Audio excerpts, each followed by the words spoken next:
Selamat datang di Artjok Resilience. Demi kenyamanan bersama, pengunjung dimohon untuk mematuhi peraturan yang ada. Dimohon untuk tetap mengenakan masker dan menjaga jarak antar pengunjung selama berada di area Artjok. Jika membutuhkan bantuan, silakan menghubungi petugas kami. Informasi lebih lanjut dapat Anda akses melalui www.artjok.co.id. Selamat menikmati Artjok Resilience.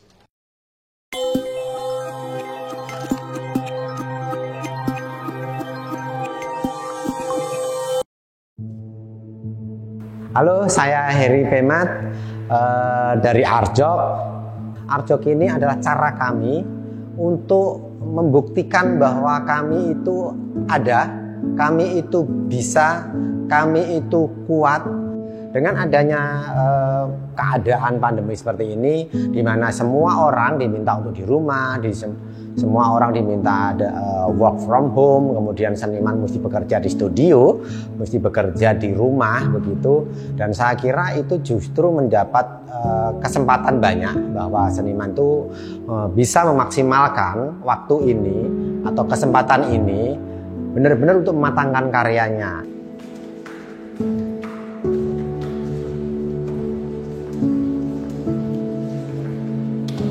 Seniman-seniman ini butuh wadah. Mereka sudah banyak bicara dengan karyanya, permasalahan apapun. Dan kondisi sekarang ini saatnya seniman berbicara. Sehingga kami mengambil tema Artjok Resilience, ini Artjok Emergency Response atau Artjok Tanggap Darurat.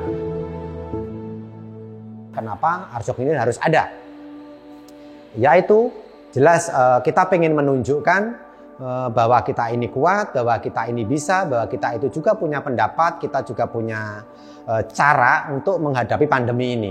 Maka kemudian menjadi penting juga bahwa suara seniman ini harus didengar oleh masyarakat. Kita bisa menghadapi pandemi dengan berbagai cara. Kita mengambil dari gagasan seniman, kita bisa mengambil dari gagasan dokter, atau kita mengambil dari gagasan orang biasa, atau kita mengambil cara-cara apapun yang kemudian itu membuat kita itu tetap kuat dan kita bisa melewati masa pandemi ini dengan baik. Atau setidaknya kita tetap bisa menghadapi pandemi ini secara gotong royong, secara bersama. Maka kemudian kita belajar dari apa yang kita kerjakan saat ini untuk masa depan. Bahwa yang namanya pameran ini tetap bisa punya dampak yang lebih luas lagi, mempunyai dampak untuk ekosistem minimal di wilayah seni budaya gitu, bahwa kita bisa bertahan, kita bisa kuat, kita justru semakin bagus karyanya mungkin dengan adanya keterbatasan ini. Tentu kalau secara skala besar, kalau Artjok ini dinilai bisa menjadi pilot project penerapan kebiasaan baru pada saat pandemi, maka saya berharap ini bisa kemudian menjadi contoh buat yang lain bagaimana sih kemudian membuat event pada saat pandemi ini secara aman di sisi kesehatan begitu, dan tetap bisa menampilkan karya secara maksimal. Bahwa dengan karya, dengan berkarya itu adalah kekuatan yang menyembuhkan. Dengan berkarya itu adalah cara-cara yang paling aman dan kemudian berdampak secara luas, bahwa ini bisa memotivasi dalam sisi apapun.